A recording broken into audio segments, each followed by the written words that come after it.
بسم اللہ الرحمن الرحیم۔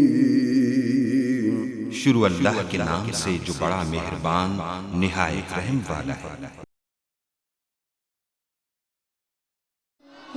رب کو پیارے رب راضی ہے انہاں ان رب کو پیارے رب راضی ہے انہاں ایویں پیر چوم دے اسی اللہ والیاں دے ان رب کو پیارے رب راضی ہے ناتے ایویں پیر چوم دے اسی اللہ والیاں دے ان رب کو پیارے خالق دی کل خدائی اے انہاں دی بادشاہی خالق دی کل خدائی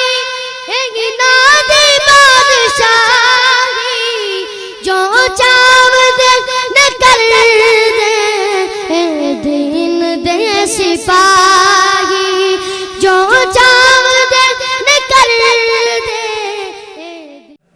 جب ہوش سنبھالتا ہے کچھ سیکھنا شروع کرتا ہے، اب کیا سیکھے گا؟ جس طرح کا کوئی سکھانے والا ملے گا۔ کسی کو اچھا سکھانے والا مل جاتا ہے وہ مہذب ہو جاتا ہے، کسی کو غلط سکھانے والا ملتا ہے وہ غلط ہو جاتا ہے۔ اچھے بھی لوگ ہیں اور ایسے لوگ بھی ہیں جو اچھے نہیں ہیں۔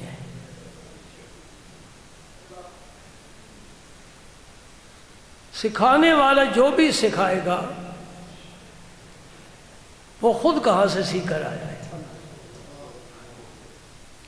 اس نے کیا سکھانا ہے۔ ہم ماضی کی طرف سفر کریں گے نا، ایسے لوگوں کی تلاش میں نکلیں گے جو سکھانے والے ہیں، جو بتانے والے ہیں، ہمیں ایک سے ایک اچھا ملے گا۔ یہ نعمت مستقبل میں نہیں ہے، ایک ماضی میں ہے۔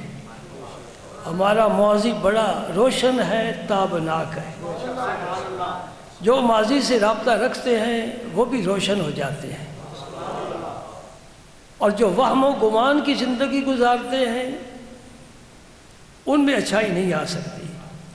جب ہم نے سفر شروع کیا، ایک صدی کا سفر طے کر لیا، دوسری صدی شروع ہو گئی، آخر میں جا کر پہنچے اس مقام پر جہاں اللہ کا براہ راست فیض آتا ہے۔ براہ راست اللہ کے ساتھ ان کا رابطہ ہے، اور وہ اللہ کا نبی ہی ہو سکتا ہے۔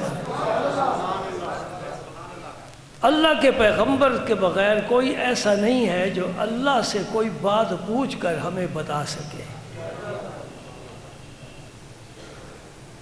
ایک مسئلہ میں پوچھنا چاہتا ہوں، آپ بھی میرے ساتھ شامل ہو جائیں۔ ہم عاجز ہیں، مسکین ہیں، ضرورت مند ہیں، محتاج ہیں، قدم قدم پر ہمیں اللہ کے فضل کی، رحمت کی، کرم کی ضرورت ہے، ٹھیک ہے؟ تو جو محتاج ہوتا ہے وہ سوال کرتا ہے، کس سے؟ جو محتاج نہیں ہے۔ محتاج سے سوال نہیں کر سکتا، محتاج اور فقیر سوال کرے گا غنی کے دروازے پر جا کر۔ بڑی مزے والی بات ہے، غور کرنا۔ میں تمہیں توحید کا درس دینے لگا ہوں۔ یہ ہمارے متعلق خواب مخواہ بدگمانیاں پیدا کرتے ہیں۔ اللہ کی قسم اولیاء کرام سے بڑھ کر کوئی توحید کا علم بردار پیدا ہی نہیں ہوا۔ توحید تو سکھائی اہل اللہ نے ہے۔ ایک بات سمجھا دوں، ایک ایسی ہستی جو آپ کے دلوں میں بستی ہے، میرا دل کو بھی وہی روشن کرتی ہے، وہ پاک پدن کا سید سردار ہے۔ آپ کی طبیعت ناساز ہو گئی، بخار بڑا شدید ہوا، کتنے دن بخار رہا۔ جب طبیعت سنبھلی نا تو آپ نے چند قدم چلنا چاہا تو عصا مبارک ہاتھ میں لیا۔ عصا کے سہارے چلنا کوئی خلاف شرع نہیں ہے، کوئی جرم نہیں ہے۔ اگر جرم ہوتا تو بیساکھی پھر کیسے استعمال کی جاتی؟ وہ بیچارہ کیا کرتا؟ کون اسے کندھوں پر اٹھا کر لے جاتا؟ وہ تو پڑا رہتا۔ عصا کے سہارے، لاٹھی کے سہارے چلنا یہ توحید کے خلاف ہے نہیں۔ جب عصا کے سہارے چلے نا، شیخ الاسلام خواجہ فرید الدین مسعود گنج شکر، اللہ کی قسم میں اتنا بڑا نام لیا ہے کہ میں اس نام مبارک لینے کے قابل ہی نہیں ہوں، میں بہت چھوٹا ہوں، یہ اسم مبارک بہت بڑا ہے۔ اللہ اکبر، اللہ اکبر۔ غیب سے آواز آئی۔ غیب سے کون آواز دیتا ہے؟ وہ ایک ہی تو ہے نا۔ آواز آئی، فرید میرے غیر کا سہارا لیا؟ نہیں غور فرمایا آپ نے۔ محبت میرے ساتھ مانتا مجھے ہے، کلمہ میرا پڑھتا ہے اور سہارا لیتا ہے غیر کا، میرا سہارا لے۔ یہ ہے وہ توحید کا اعلیٰ مقصد، جس مقام پر کوئی ملا نہیں پہنچ سکتا، جو لوگوں سے چندہ کر کے کھاتا ہے وہ توحید کیا سمجھے۔ مزہ تو تب ہے نا کہ تو لا الہ الا اللہ کا مطلب سمجھاتا ہے، پھر لوگوں کے سامنے ہاتھ کیوں پھیلاتا ہے؟ پھیلانا ہے تو اس کے سامنے پھیلا۔ نہیں سمجھے؟ اس کا مطلب یہ ہے کہ ہاتھی کے دانت ہے، توحید کچھ اور چیز ہے۔ اللہ اکبر۔ ہم سوال کرنا چاہتے ہیں اپنے رب کریم سے، اسے دعا ہی کہتے ہو نا، جو سوال کرتے ہیں دعا، ہاتھ اٹھاتے ہیں، سر جھکاتے ہیں، آ سکے تو آنسو بھی آ جاتا ہے، وہ بھی بہاتے ہیں۔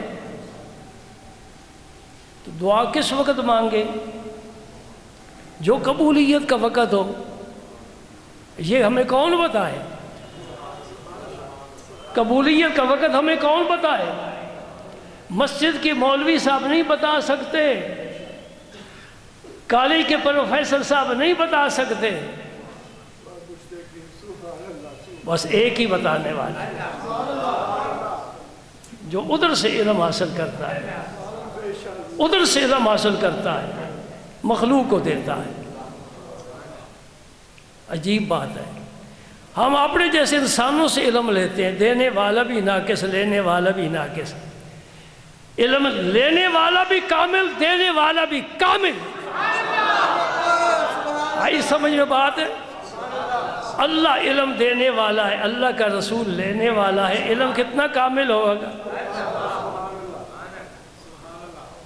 وہ علم کہاں ہے؟ قرآن میں۔ یہ کورس ہے جو رب نے نبی کو کرایا۔ ان علینا بیانہ، میرے حبیب یہ قرآن جو ہم نے دیا ہے نا، اس کا جو بیان ہے وہ بھی ہمارے ذہن ہے، ہم آپ کے سینے پاک میں ڈال دیں گے۔ الرحمن علم القرآن، وہ رحمان جس نے قرآن سکھایا۔ خلق الانسان علمہ البیان، پیدا کیا انسان کو اور اسے پھر بیان کا ملکہ عطا فرمایا۔ رحمان سکھا رہا ہے کیا چیز؟ قرآن۔ کس کو سکھا رہا ہے؟ اپنے رسول کو۔ قرآن سے بہتر کتاب کوئی نہیں، رب سے بہتر استاد کوئی نہیں، محمد پاک سے بہتر شاگرد کوئی نہیں۔ بات سمجھ آ گئی؟ اب تم اندازہ کرو وہ علم، اس ذات پاک کا علم کتنا کامل ہوگا۔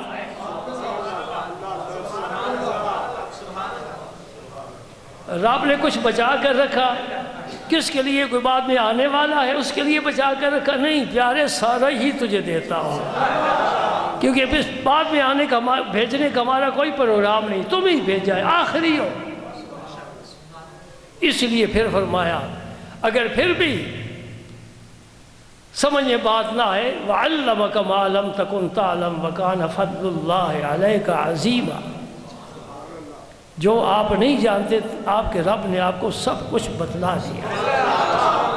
اب مسجد نبوی کا ممبر ہو، میرا آقا اس ممبر پر جلوہ فروز ہو، صحابہ سامنے ہو، اور وہ فرمائے سلونی اما شئتم، جو تمہارا جی چاہتا ہے مجھ سے پوچھو۔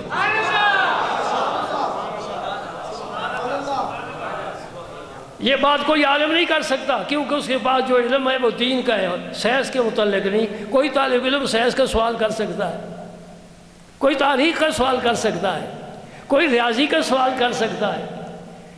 یہ وہی کہہ سکتا ہے جس کے پاس ساری دنیا کے علوم ہو، وہ فرمایا سلونی اما شئتم، جو جی بھی آتا ہے مجھ سے۔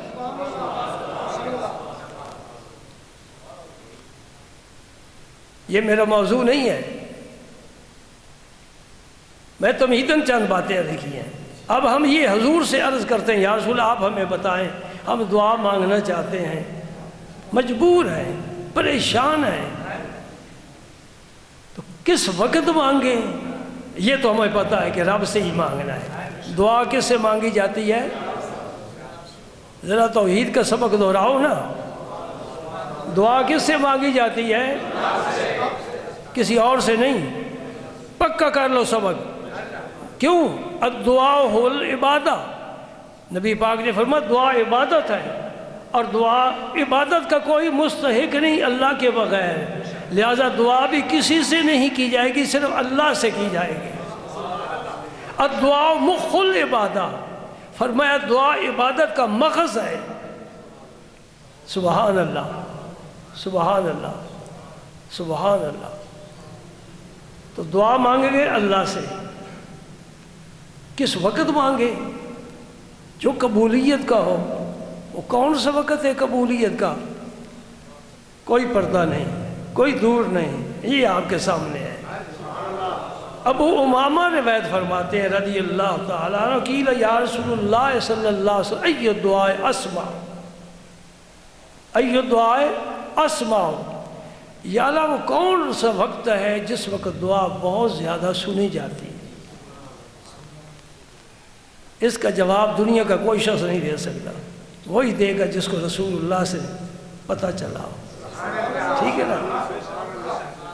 نبی پاک صلی اللہ علیہ وسلم نے فرمایا جوف اللیل الآخر و دبر الصلوات المکتوبات، رواہ ترمذی، یہ ترمذی شریف حدیث ہے۔ دو وقت بتائے دعا کی قبولیت کے، دو وقت بتائے۔ پہلا وقت رات کا آخری حصہ، صبح صادق ہونے سے پہلے، مؤذن کی اذان کہنے سے پہلے جو وقت ہے نا، آج کا تقریباً 3-4 بجے کا وقت بہترین وقت ہے، دعا قبول ہوتی ہے۔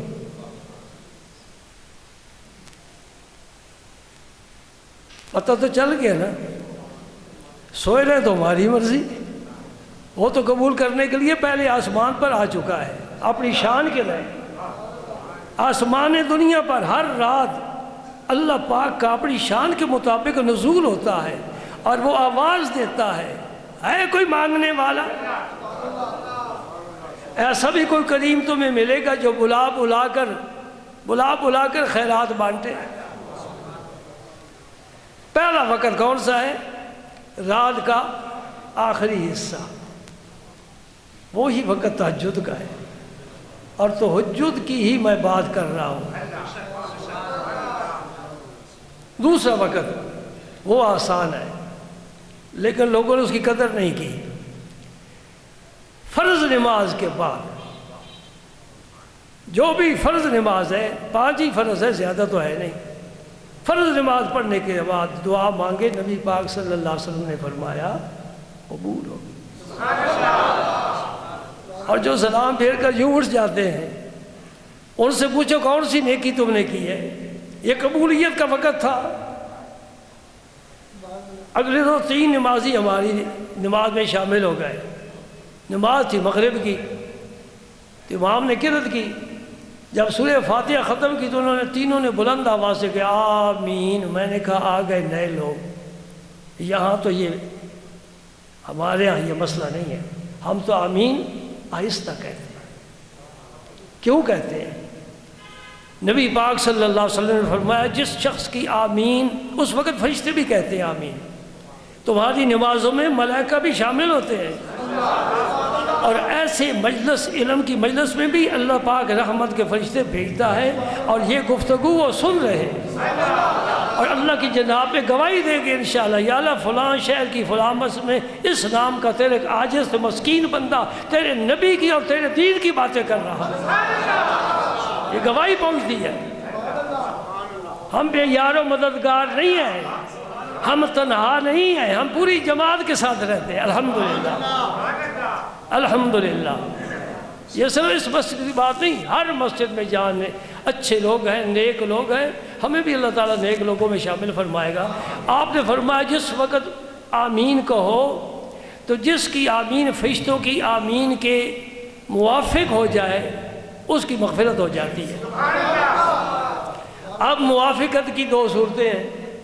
پہلی صورت تو یہ ہے کہ امین نہ کہا جائے. امین آمین الف پر مد ہے، اس کو لمبا کیا جائے، اور امام کو بھی آمین کہنی چاہیے اگر مسئلے کا علم ہو. ایک تو یہ موافقت ہوگی، فرشتے بھی یوں ہی کہتے آمین. دوسری موافقت، کبھی نمازیوں نے فرشتوں کی آمین سنی ہے؟ نہیں. معنی یہ ہوا کہ وہ آہستہ کہتے ہیں، تو موافقت اب تب ہی ہوگی نا، ہم بھی آہستہ کہیں گے. اگر ہم بلند آواز سے کہیں تو فرشتوں کی آمین کی موافقت نہیں ہو سکتی. وہ بھی آہستہ کہتے ہیں، ہم بھی آہستہ کہتے ہیں، وہ بھی الف کو لمبا کر کے پڑھتے ہیں، ہم بھی پڑھتے ہیں. اب موافقت ہوگی، اللہ کے فضل و کرم سے انشاءاللہ سب کی مغفرت ہو جائے. اور ایک حدیث پاک میں فرمایا جب امام ولدالین کہے اس وقت مقتدی آمین کہیں. اس کا معنی کیا ہوا؟ یہ نہیں فرمایا کہ جب امام آمین کہے اس وقت مقتدی آمین کہے. نہیں، امام جب ولدالین کہے اس وقت آمین کہے، مقتدی آمین کہے. اس کا معنی یہ ہوا کہ ایک تو حضور نے یہ بتایا کہ امام نے ہی فاتحہ شریف پڑھنی ہے، مقتدی نے نہیں پڑھنی. لیکن یہ ایسے مسئلے ہیں جزوی جن پر ہم جھگڑا کسی سے نہیں کرتے اور کسی کو ہم سے بھی نہیں کرنا چاہیے. میں ان 3 نمازیوں کی بات سنانے لگا ہوں. جب پہلی دفعہ ہم نے دعا مانگی تو بیچارے بیٹھ گئے، تو ہمیں تو پتہ نہیں کیا ہے، ہم بار بار سوال کرتے ہیں، ہم بار بار اپنی حاجت پیش کرتے ہیں. یہی سبق مرشد نے دیا ہے. اور جب ہم دوسری دفعہ ہاتھ اٹھائے دعا کے لیے تو وہ اٹھ کر سنتیں پڑھنے لگ گئے. میں کیا عبادت چھوڑ دی ہے، تکرار کرو. اور آپ بھی ممکن ہے سوچتے ہوں گے جمعے کی نماز میں تو ہم 1 دفعہ ہی دعا مانگتے ہیں، باقی نمازوں میں ہم 3 دفعہ دعا مانگتے ہیں. کچھ لوگ پوچھتے ہیں، کچھ نہیں پوچھتے، دل میں خیال لے کر چلے جاتے ہوں گے کہ یہ 3 دفعہ کیوں دعا مانگتے ہیں؟ اس لیے کہ ہر مسجد میں 1 دفعہ ہوتی ہے. حرم کعبہ میں جاؤ 1 دفعہ، مسجد نبی شریف میں تو یعنی وہاں تو دعائیں مانگنے کا اپنا اپنا طریقہ ہے. اور اجتماعی دعا وہاں نہیں نماز کے بعد مانگتے، ان کی اپنی تحقیق ہے. نام یاد رکھ لو کہ کتاب کا، انشاءاللہ مسئلہ حل ہو جائے گا. 2 بڑی کتابیں حدیث کی، ایک بخاری ایک مسلم. یہ مسلم شریف کی حدیث میں ہے کہ نبی پاک صلی اللہ علیہ وسلم جب دعا مانگتے تھے 3 دفعہ مانگتے تھے. آگے سمجھ بات. کوئی کا یہ حوالہ اکیلا ہے، ایک ساتھی ہونا چاہیے، گواہ 2 ہونے چاہیے. جی حاضر ہے. یہ پرانی بات ہے. اس خطے کی بات بتاتا ہوں. ایک ایسے عالم جن کے علم پر سب علماء کو اعتماد ہے، شیخ عبدالحق محدث دہلوی رحمۃ اللہ تعالی علیہ. اس پائے کے عالم ہیں کہ مجدد الفسانی کے ساتھ ٹکر لی ہے، علمی مقابلہ کیا ہے. یہ الگ بات ہے کہ جیت مجدد لسانی ہی گئے، یہ الگ بات ہے، قاضی سر سے ان کا تعلق ہے۔ ان کی کتاب ہے مدارج النبوت ہے، فارسی میں، اردو میں ترجمہ بھی مل جاتا ہے۔ اس میں آپ نے لکھا ہے کہ نبی پاک صلی اللہ علیہ وسلم کی یہ عادت کریمہ تھی کہ آپ دعا 3 دفعہ مانگا کرتے تھے۔ اگر کسی جگہ 3 دفعہ نہیں مانگی جاتی اس کے ہم ذمہ دار نہیں، لیکن ہم 3 دفعہ مانگتے ہیں، اس کی کوئی نفی دکھائے تو پھر ہم بھی 1 دفعہ مانگنا شروع کر دیں گے۔ مسئلہ کچھ سمجھ میں آ گیا؟ دعا کس وقت مانگنی چاہیے؟ رات کے آخری حصے میں اور فرض نماز کے بعد۔ اگر کوئی مولوی صاحب نہیں مانگتے انہیں کہو مولوی صاحب یہ قبولیت کا وقت ہے، دعا مانگو، ہم بھی تمہارے ساتھ مانگتے ہیں۔ سوال رب سے کرنا ہے، اس میں کیا کنجوسی کرنی ہے؟ اس لیے کہ جو رب سے دعا نہیں کرتا رب اس سے ناراض ہوتا ہے۔ ایسا کریم ہے کہ سوال کرنے والا سوال کرے تو خوش ہوتا ہے، اگر کوئی نہ سوال کرے تو ناراض ہوتا ہے۔ تو مجھ سے مستغنی ہے، تیرے پاس سارے خزانے ہیں، تو میرا محتاج ہے، مانگ مجھ سے۔ سبحان اللہ۔ حدیث پاک ہے جس کا مفہوم یہ اللہ تعالیٰ کے متعلق نبی کریم فرماتے ہیں اللہ تعالیٰ حیا والا ہے، اور جب بندہ اس کی جناب میں ہاتھ اٹھاتا ہے تو وہ حیا کرتا ہے کہ میں اپنے بندے کا ہاتھ خالی کیسے لوٹاؤں، جی خالی نہیں لوٹاتا۔ یہ دعا کا بھی ایک الگ مستقل موضوع ہے کہ قبولیت کی صورتیں کتنی ہیں۔ یہ تو قرآن کہتا ہے ادعونی استجب لکم، تم مجھ سے دعا کرو میں قبول کروں گا۔ قبولیت کی صورتیں مختلف ہیں، کبھی ایسا موضوع چھڑا تو انشاءاللہ عرض کروں گا۔ اب میں دوسری حدیث پیش کرنے لگا ہوں، اللہ تعالیٰ توفیق عطا فرمائے۔ ابو مالک اشعری رضی اللہ تعالیٰ وہ روایت فرماتے ہیں، توجہ سے سنیے، پھر تمہیں پتہ چلے گا کہ تہجد کی نماز ہمیں پڑھنی ہے کہ نہیں پڑھنی۔ 2 جمعے تو میں نے ذکر کیا ہے، شاید کوئی سویا ہوا جاگ گیا ہو، اس میں میرا بھی بڑا فائدہ ہے۔ تہجد وہ پڑھے گا اسے الگ ثواب ملے گا، اس کی برکت سے اللہ تعالیٰ مجھے الگ ثواب عطا فرمائے کہ اس نے تیرے کہنے پر تہجد پڑھا ہے۔ الدال علی الخیر کفاعلہ، جو رہنمائی کرتا ہے وہ گویا خود کام یہ کر رہا ہے۔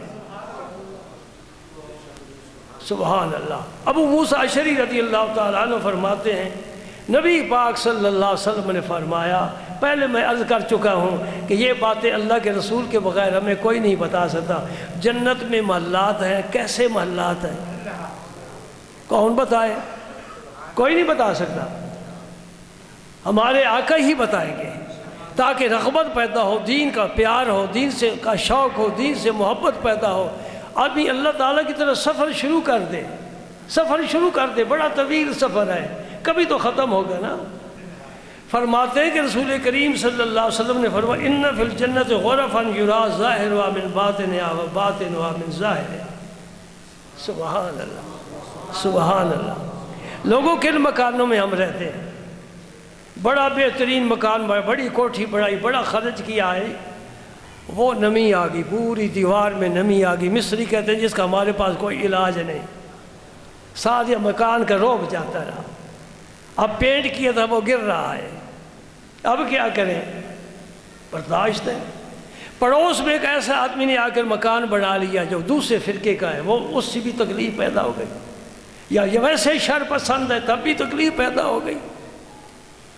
سنو، ہمارے گھر جو رب نے بنائے ہیں نا، ہم نے جانا محنت سے ہے، پھر اللہ کے فضل سے جانا ہے۔ 2 کام ہیں، یہاں ہم نے محنت کرنی ہے، اور جب جسم سے روح نکل جائے گی نا تو پھر اللہ کا فضل ہمیں آگے لے جائے گا۔ نبی پاک صلی اللہ علیہ وسلم ہمارے مکان دیکھ کر آئے ہیں، اپنی امت کے مکان جنت میں، وہ نعمتیں، حوروں کو دیکھا ہے، غلمان کو دیکھا ہے، جنت کی بہاروں کو، ساری سیر فرما کر تشریف لائے۔ آپ فرماتے جنت میں ایسے غرف ہے، یعنی بالا خانے، یہ زیادہ پرفضا مکان ہوتا ہے جو اوپر ہوتا ہے، کھلی فضا میں، نظر بھی دور دور تک جاتی ہے۔ پاک صلی اللہ علیہ وسلم نے فرمایا کہ جنت میں ایسے مکان ہیں، ایسے بالا خانے ہیں کہ ظاہر باہر سے نظر آتا ہے اور باہر اندر سے نظر آتا ہے۔ بھائی کیسے ہوں گے؟ یہ تو دیواریں چڑھی ہوئی ہیں پتھر کی، اینٹ کی، کچھ باہر سے نظر نہیں آتا، باہر ہو تو اندر کا کوئی حصہ نظر نہیں آتا۔ آپ فرماتے ایسے بالا خانے ہیں، کوئی شوق پیدا ہو جائے، خدا کرے چلو ان محلات کا ہی شوق پیدا ہو جائے، ان حوروں کا ہی شوق پیدا ہو جائے۔ فرمایا اگر لعاب دہن سمندر میں ڈالے سارا سمندر میٹھا ہو جائے۔ یہ وہ حوریں جو تمہارا انتظار کر رہی ہیں۔ ہمارے بچے کیسی کیسی بچیوں کے فون لے کر، نمبر لے کر فون کرتے ہیں، کتنی گندی سوچ ہے، گھٹیا سوچ ہے۔ زمین پر پڑی ہوئی کوئی سبزی ہو تم نہیں اٹھا کر کھاتے، فروٹ پڑا ہو نہیں اٹھا کر کھاتے، تو شاہی ہے، بسیرا کر پہاڑوں کی چٹانوں میں۔ عمدہ چیزیں، یہ بڑی گھٹیا سوچ ہے، گھٹیا سوچ ہے۔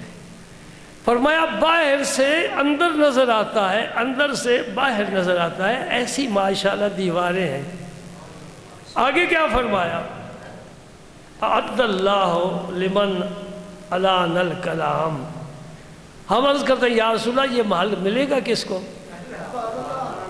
کسی ایم این اے کو، ایم پی اے کو، کسی مولانا صاحب کو، مسجد خطیب کو؟ فرمایا محل لینا چاہتے ہو کوئی قیمت نہیں، یہ کام تم کر لو۔ کتنے؟ 4 کر لو گے؟ بڑا مشکل ہے، میں نہیں تمہارا ساتھ دے سکتا۔ پہلا کیا بات، کیا کام ہے؟ بات کرے تو نرم کرے۔ پاکستانی تو کر ہی سکتا ہی نہیں، اگر افغانی ہو سبحان اللہ، اس کا لہجہ ہی ایسا ہے، کوئی بیٹھا ہو تو محسوس نہ کرے، خود سمجھتے ہیں افغانیوں کا لہجہ۔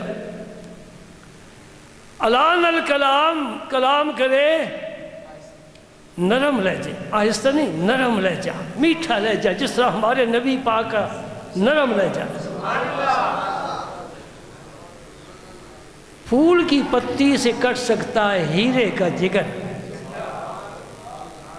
پھول کی پتی بڑی نرم ہوتی ہے نا۔ فرمایا پہلا کام کیا کرنے والا ہو، گفتگو اس کی میٹھی ہو، پیاری ہو۔ ہمارا سارا غصہ ماتحت پر ہوتا ہے، خواہ بیوی ہو، بیٹا ہو، چھوٹا بھائی ہو، ملازم ہو، شاگرد ہو، مرید ہو، جی چاہتا ہے ڈنڈا مارے اس کے سر پر، مارتے ہی جائیں، گنے نہیں۔ علی المرتضیٰ جو اس سرچشمے سے فیض یاب ہوئے، آپ کمرے میں تشریف فرما ہے، آپ کا زر خرید غلام باہر کھڑا ہے، آپ نے اسے آواز دی۔ کس نے؟ علی المرتضیٰ نے۔ اس نے نہیں جواب دیا، نہ اندر آیا۔ آپ نے پھر اسے آواز دی، بلایا، پھر بھی اندر نہیں آیا، سن بھی رہا ہے۔ تیسری مرتبہ پھر جا کر پھر بلایا، پھر بھی نہیں اندر آیا۔ آپ نے سوچا شاید باہر نہیں ہے، اس لیے آواز نہیں دے رہا، دیکھے تو صحیح۔ آپ جب باہر نکلے تو کھڑا تھا۔ فرمایا تو نے میری آواز نہیں سنی؟ جناب سنی ہے، 3 دفعہ سنی ہے، اندر کیوں نہیں آیا؟ یہ مجھے پتہ تھا آپ نے کہنا کچھ ہے کسی میں یہ اخلاق تو ذرا مجھے زیارت کرائے۔ جی یہ میرے اندر بھی بات نہیں ہے، مجھے بھی غصہ آ جائے گا، میں نے اس کو بلایا کیوں نہیں اندر آیا؟ یہ انانیت، یہ نفسانیت، یہ شیطنت، یہ مجبور کرتی ہے اس کام کروانے۔ سبحان اللہ۔ نبی کریم صلی اللہ علیہ وسلم ایک صحابی کے گھر تشریف لے گئے، اور یہ دستور ہے نا، لا تدخلوا بیوتا غیر بیوتکم حتی تستانسوا وتسلموا علی اہلہا۔ میں نے عرض کیا تھا کہ یہ جو شبنم ہے نا گرتے، یہ آپ کے لیے بڑی مفید ہے۔ خندہ پیشانی سے مستعد ہو کر میری گفتگو سنیں، میں رسول اللہ کی حدیثیں بیان کر رہا ہوں۔ اگر سستی کمزوری ہے تو باہر چلے جائیں، باہر بیٹھیں، یہاں میرے سامنے کوئی سست ہو کر نہ بیٹھے، اس لیے کہ میں سست ہو کر نہیں بیٹھا۔ ورنہ سچی بات کروں اس وقت میں نے نماز تسبیح بڑی مجبور ہو کر پڑھی، میری طبیعت بہت خراب تھی، بہت جلد تھی۔ اب جب میں نے حدیث پاک شروع کی میں جوان ہو گیا 15 سال کا، تو میرے سامنے بوڑھا بیٹھا ہو جی تو پھر مجھے بڑی تکلیف ہوتی ہے، جوان ہو کر بیٹھو اور دل سے میری باتیں سنو، میں رسول اللہ کی باتیں تم تک پہنچا رہا ہوں۔ کوئی جلسہ ہو نا سیاسی تو بڑے لوگ ہوشیار ہوتے، نعرے مارتے، اچھل اچھل کر آتے ہیں، اور سیاست تو میرے نبی کے قدموں کی خاک بھی نہیں ہے۔ نبی پاک ایک صحابی کے گھر تشریف لے گئے، میں کسی کو سست نہیں ہونے دوں گا،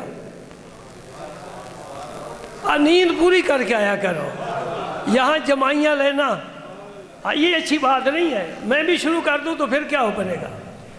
سرکار دو عالم، رحمت عالم، جان دو عالم صلی اللہ علیہ وسلم صحابی کے گھر تشریف لے گئے اور باہر سے کھڑے ہو کر فرمایا السلام علیکم، اندر آواز پہنچ گئی،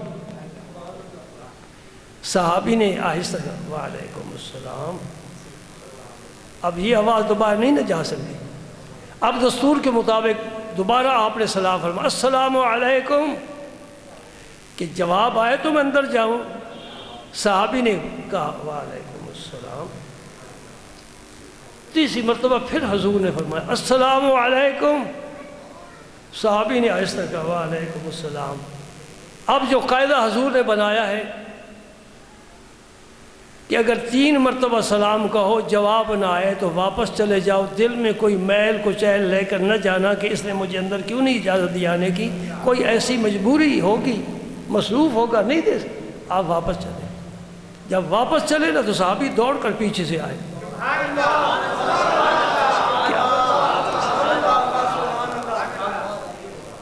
کشش ہے میرے پاک پیغمبر کی ذات میں، ان کی گفتار میں، ان کے کردار میں، قربان جائیے۔ صحابی دوڑ کر آئے، یا رسول اللہ تشریف لائیے۔ فرمایا میں نے 3 دفعہ سلام کہا ہے تو نے جواب مجھ تک نہیں پہنچایا۔ اے محبت خود استاد ہے، محبت خود استاد ہے، اس کے لیے کسی کتاب کی حوالے کی ضرورت نہیں ہوتی۔ یہ نہیں پوچھنا چاہیے کہاں لکھا ہوا ہے، کہاں ادھر لکھا ہوا ہے۔ تیرے سینے میں اگر شمع عشق و محبت کی جلتی ہے تو بھی مطالعہ کر سکتا ہے، لیکن تیرے اندر تو اندھیر ہی اندھیر ہے۔ بجھی عشق کی آگ اندھیر ہے، مسلمان نہیں راکھ کا ڈھیر ہے۔ اللہ اکبر۔ صحابی نے کیا جواب دیا؟ بڑا پیارا جواب دیا۔ عرض کرتے ہیں یا رسول اللہ میں نے آپ کا سلام سنا ہے، میں نے جواب بھی دیا ہے، لیکن میں آپ تک نہیں پہنچایا، میں نے آہستہ جواب دیا ہے کیونکہ جواب دینا فرض ہوتا ہے۔ یہ السلام علیکم یہ دعا ہے، آپ مجھے دعا عطا فرمائی، اگر میں جواب دیتا تو میں 2 دعاؤں سے محروم رہ جاتا۔ سبحان اللہ۔ میں اس لیے خاموش رہا ہوں کہ حضور کی باقی 2 دعائیں بھی مجھے مل جائیں گی تو میں باہر نکل کر آپ کو لے بھی آؤں گا۔ سبحان اللہ۔ اب سمجھ گئے؟ اب یہ نبی پاک نے جو فرمایا نا کہ جنت میں کیا ہے، محل ہے بھی بالا خانہ، کس کو ملے گا؟ پہلی بات الان الکلام، جس کا کلام کیا ہو، نرم ہو، میٹھی گفتگو کرنے والا ہو، نصیحت بھی کرے تو میٹھے انداز میں، میٹھے انداز میں۔ آہا، چھید کر کے کسی برتن کو سوراخ کر کے اس میں ڈالنا یہ کوئی حکمت کی بات نہیں ہے، دانائی نہیں ہے، اور جو ڈالیں گے وہ تو اس میں نہیں رہے گا۔ جی پیار سے، محبت سے۔ سبحان اللہ۔ میں زیادہ وضاحت نہیں کرتا اس لیے کہ میرے سامنے ابھی کافی حدیثیں ہیں، یہ مکمل ہو جائے تو بڑی بات ہے۔ پہلی بات الان الکلام، جس کا کلام کیا ہو، نرم ہو، میٹھا ہو، دل میں اتر جانے والی بات ہو۔ دوسری بات وَأَطْعَمَ الطَّعَامَ، ہر ایک کو کھانا کھلانے والا ہو۔ معذرت یہ شہریوں سے نہیں ہو سکتا کہ ان کے گھر کا کچھ معاملہ اور طرح کا ہو۔ دیہاتی کا ویڑا بڑا کھلا ہوتا ہے، اور منجیاں پا دینا تو دیسی مرغ جڑا اس نے کدی خود نہیں کھاتا، مہمان نو کھوانا۔ وہ اطعمت طعام، کھانا کھلائے۔ چاش کی نماز صحابہ جب پڑھ لیتے تھے، نبی کریم صلی اللہ علیہ وسلم کا بڑا پیالہ تھا جسے 4 آدمی اٹھاتے تھے، اس میں آپ سرید تیار فرما کر صحابہ کرام کو فرماتے آؤ ناشتہ کریں، میں قربان جاؤں۔ اس نبی پر جو یہ دعا مانگتا ہے، اللہم احینی مسکینا وامتنی مسکینا واحشرنی فی زمرۃ المساکین، یا اللہ مجھے زندگی بھر مسکین رکھنا۔ مسکینی دل کے ساتھ ہوتی ہے، اور کیسے پتہ چلتا ہے؟ جس کے اوپر کوئی پاؤں بھی رکھ دے وہ محسوس نہ کرے، سمجھے نا، وہ محسوس نہ کرے، یہ مسکینی ہے۔ تو آپ بھی بیٹھ جاتے تھے۔ ایک بدو بھی دیہاتی سادہ، وہ بھی شامل ہو گیا۔ جب جگہ تنگ ہوئی تو میرے نبی کریم صلی اللہ علیہ وسلم قدم مبارک پر بیٹھ گئے، جس طرح تم وضو کے وقت بیٹھتے ہو۔ کوئی بڑا آدمی اس طرح بیٹھ کر کھانا نہیں کھاتا، لیکن یہ بڑے نہیں، وہ بڑے تھے۔ دنیا والے کہیں نہ کہیں، رب فرماتا ہے وَإِنَّكَ لَعَلَىٰ خُلُقٍ عَظِيمٍ، نبی تیری شان تو الگ رہی، تیرا خلق ہی خلق عظیم ہے۔ وَرَفَعْنَا لَكَ ذِكْرَكَ، تیرے ذکر کو ہم نے رفعت دے دی ہے، اور سارے نبیوں کو تیرے پیچھے 10 بستہ کھڑا کر دیا ہے۔ جبریل کو تیرا دربان بنایا ہے، میکائیل تیرے دروازے پر سلام کے لیے حاضر ہوتا ہے، اسرائیل اجازت کے بغیر تیرے گھر قدم نہیں رکھ سکتا۔ جنت تیری ہے، دنیا تیری ہے، آسمان تیرے ہیں، عرش معلیٰ تیرا ہے، لوح و قلم تیرے ہیں، اور تیرا رب بھی تیرا ہے۔ یہ جذباتی بات نہیں، قرآن میری بات کی شاہد کر رہا ہے، گواہی دیتا ہے۔ پڑھ لو آیت، فَلَا وَرَبِّكَ لَا يُؤْمِنُونَ حَتَّى يُحَكِّمُوكَ فِيمَا شَجَرَ بَيْنَهُمْ۔ ساری آیت پڑھ جاؤ، پہلے لفظ پر غور کرو، فَلَا وَرَبِّكَ کیا معنی ہے؟ اے میرے حبیب مجھے تیرے رب کی قسم ہے۔ ادھر کہتے ہیں الحمدللہ رب العالمین، وہ رب العالمین ہے۔ ادھر ایک فرد کے لیے کہہ رہا ہے میں تیرا رب ہوں، میں تیرے رب کی قسم کھاتا ہوں۔ کیا معنی؟ پیدا میں نے سب کو کیا ہے، مقصود صرف تیری ذات ہے۔ قیامت کو مقام محمود تمہیں ملے گا، شفاعت تمہاری پر میں قیدیوں کو آزاد کروں گا، دوزخ سے نجات ملے گی۔ تو بولتا جا، ہم بخشتے جائیں گے۔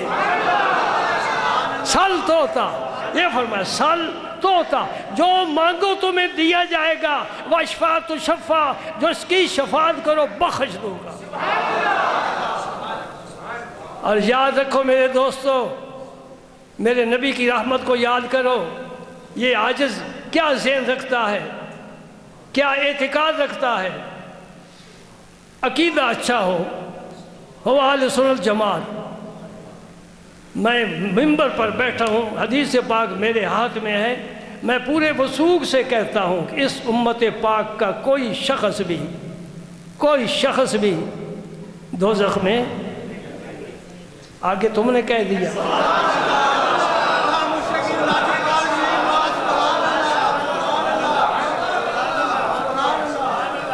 میں تو بچ گیا نا، یا تم نے کہہ دیا؟ ہاں، تمہارے منہ میں بابا صاحب کی شکر ڈالنی چاہیے۔ میں اگلے روز دعا مانگ رہا تھا، مولا کریم تیرے خزانے میں کوئی کمی نہیں، جنت تیری تنگ نہیں ہوتی۔ اس امت پاک کے شرابی بھی بخش دے، کبابی بخش دے، قاتل بخش دے، ظالم بخش دے، جتنے ہیں سب کو بخش دے، کوئی فرق نہیں پڑتا۔ اگر میرے جیسا عاجز بندہ یہ سوچتا ہے، اللہ کا نبی کیا فرمائے گا اور اللہ پاک کا فیصلہ کیا ہوگا؟ سبحان اللہ، سبحان اللہ۔ کھانا کھلائے، تابع الصیام، متواتر روزے رکھے۔ اور چوتھی بات کیا فرمائی؟ اس کا تعلق ہے اس میرے موضوع کے ساتھ، وَصَلَّى بِاللَّيْلِ وَالنَّاسُ نِيَامٌ۔ جب رات کو لوگ سو رہے ہوں اور وہ اٹھ کر نماز پڑھے، تہجد پڑھے، تو یہ چوتھا آدمی ہے۔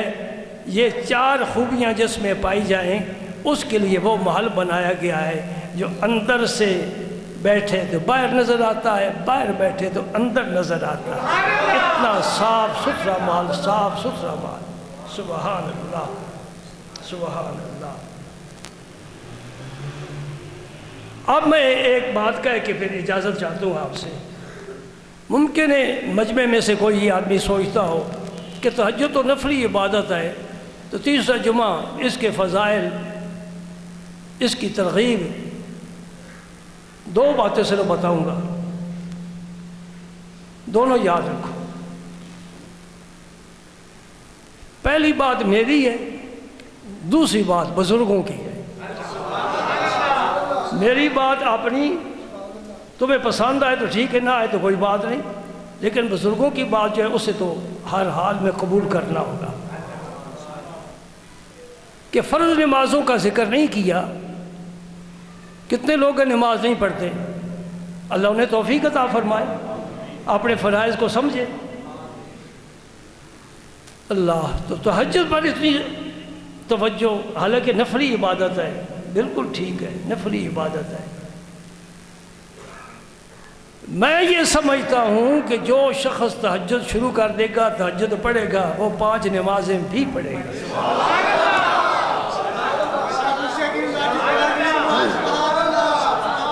یہ بات تو میری ہے. جس طرح میں نے ایک شخص کو کہا ہر وقت باوضو رہا کرو، کہنے کا کیا مقصد تھا کہ جب باوضو ہوگا اذان ہوگی تو نماز بھی پڑھے گا. اور صرف وضو کا کیا مطلب؟ جب ہر وقت باوضو رہے گا تو پھر نماز یہ نہیں چھوڑے گا. اس لیے یہ حکمت والی بات ہے کہ تہجد پڑھو، 5 نمازیں بھی انشاءاللہ قائم ہو جائیں گی. اور بزرگوں نے کیا فرمایا وہ میری بات سے بھی اونچی بات ہے. بزرگ بھی بڑے اونچے ہیں، میں تو کسی شمار میں نہیں، کسی گنتی میں نہیں، نہ علم ہے نہ عمل ہے. بزرگ فرماتے ہیں دوستو دونوں کانوں سے سنو اور دل کے بھی دونوں کانوں سے سنو، 4 کان لگا کر سنو میری بات. اور بزرگ تجربے کی بنیاد پر فرماتے ہیں، اور تجربے سے علم یقینی حاصل ہوتا ہے.